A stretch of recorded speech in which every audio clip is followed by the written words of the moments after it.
Welcome to Tiny Pep Talks for Step Parents, a short weekly podcast with new episodes every Sunday. For today's pep talk, let's get unstuck this year. A pep talk for step parents who are ready for change yet also exhausted.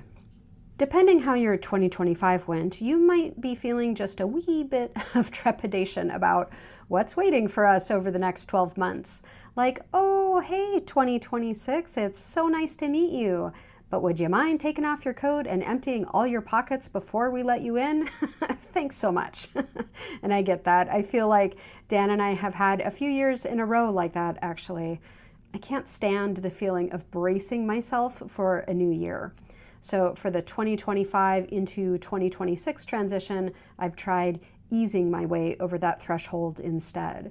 I've been doing a lot of deep resting, recharging, and reflecting over my winter break, which has led to some much welcome clarity. And I've done very little in terms of resolutions or goal setting, which has been a relief. I've discovered that I no longer care about committing to big changes with the coming of each new year. I am over the idea of gearing myself up for yet more transformation. Maybe it's my midlife vibes talking, but more and more I subscribe to the John Lennon school of thought that life is what happens to you while you're busy making other plans.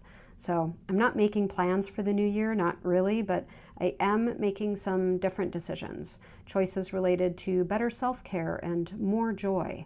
Because if I've learned anything over the past few intensely chaotic years, is that putting time and energy toward keeping myself grounded and centered is the most impactful effort I can make to shift my life in a more joyful direction. I swear I thought I learned that lesson the hard way already through step parenting. I mean, hello, how many Substack posts and podcast episodes and blogs and emails have I spent talking about the importance of putting our own oxygen masks on first? But maybe prioritizing our own care and keeping is one of those things that we just have to keep relearning, especially for us step parents. Step parenting is a role that tests and provokes us, that demands a level of commitment we're not always sure we can give. Step parenting can leave us wrecked one minute and hopeful the next, sometimes in that order, but sometimes the other way around too. If you're anything like me, you came at this role with a resounding challenge accepted and dove in with the best of intentions. Kind of how we dive into New Year's resolutions, desperate for change, determined to alter reality through sheer willpower alone.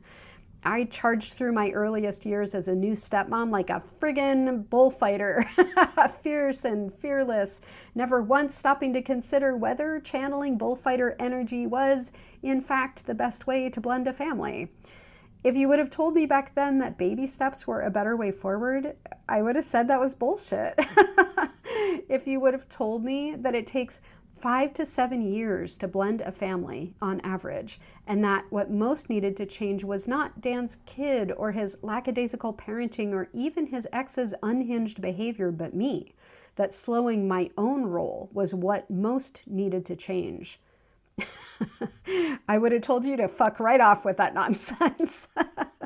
Here I am now, though, older and wiser, and I can tell you I have traveled miles and lifetimes with those baby steps. Baby steps plus a boatload of patience. If you found your way here because you're feeling discouraged by step parenting and you're looking at this new year as an opportunity to start fresh and make big changes, then you're in the right place. That's exactly what we do here. And we're not going to do it all at once, though. There are no fell swoops in step parenting. And even if there were, recovering from burnout does not begin with action. Winter is supposed to be a time of hibernation and reassessment and quiet, thoughtful dreaming. So this year, I invite you instead to join me in starting small, beginning this new chapter from a place of rest and recharge first, then baby stepping our way into learning and listening and experimenting and pacing ourselves. I'll be here every Sunday with a tiny pep talk to help along the way, because we're all in this together and we can all help each other get where we want to go by supporting each other. I'm sure of it. Here's hoping this year is nothing like the last few. If you're listening to this by podcast, please check the show notes for a link to the full transcript over on Substack, along with a ton of other resources, including a private troll-free chat room that lives off social media. We would love to see you over there.